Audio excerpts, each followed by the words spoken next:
તો નવસારી શહેર બાદ હવે ગ્રામ્ય વિસ્તારમાં વરસાદી માહોલ છે। ચીખલી તાલુકામાં મેઘરાજાની ધમાકેદાર એન્ટ્રી થઈ છે। ચીખલીથી અમદાવાદ આવતા હાઈવે નજીક ધોધમાર વરસાદ વરસ્યો છે। વિઝિબિલિટી ઘટવાના કારણે વાહન ચાલકોને મુશ્કેલીઓ પડી રહી છે।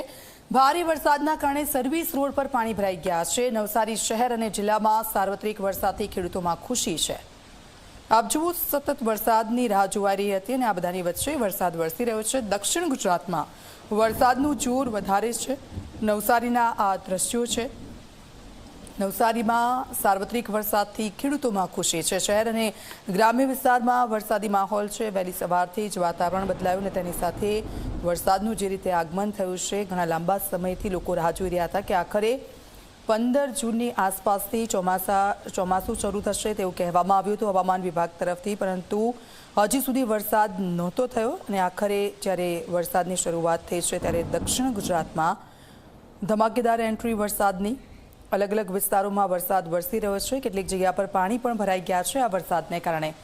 સંવાદદાતા ધવલ અમારી સાથે ફોનલાઈન પર જોડાઈ ગયા છે। ધવલ, દક્ષિણ ગુજરાતમાં ભારે વરસાદ છે, કયા કયા વિસ્તારોમાં હાલ વરસાદી માહોલ?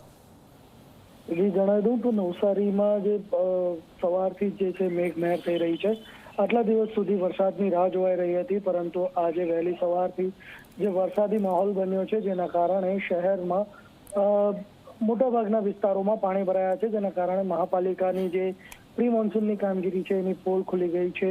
ડ્રેનેજ લાઇન જે ચોકઅપ થવાના કારણે શહેરના શાંતાદેવી રોડ, ચારપુલ, પ્રજાપતિ આશ્રમ જેવા વિસ્તારો છે, નાગતલાવડી જેવા વિસ્તારોમાં પાણી ભરાયા છે। લોકોના ઘરોમાં પાણી ભરાતા મોટું આર્થિક નુકસાન થયું છે। જ્યારે શહેરમાં જે પાણી ભરાવાની જે સ્થિતિ છે એ યોગ્ય રીતે કામ ન થવાના કારણે થઈ હોવાનું લોકોનું માનવું છે। ત્યારે મહાનગરપાલિકા જ્યારે વરસાદ રહ્યો છે ત્યારે ડ્રેનેજની કામગીરી વ્યવસ્થિત કરે એવી માંગ ઉઠવા પામી છે। બિલકુલ, આભાર ધવલ, આપની પાસેથી અપડેટ્સ લેતા રહીશું। તો આપ જુઓ, ભારે વરસાદ અને ખેડૂતો ખુશ છે। જે લોકો છે રાહ જોઈ રહ્યા હતા તેમને ઉકળાટમાંથી શાંતિ મળી છે, પરંતુ પાણી ભરાઈ ગયા છે કેટલીક જગ્યા પર એટલે વાહન ચાલકોને મુશ્કેલી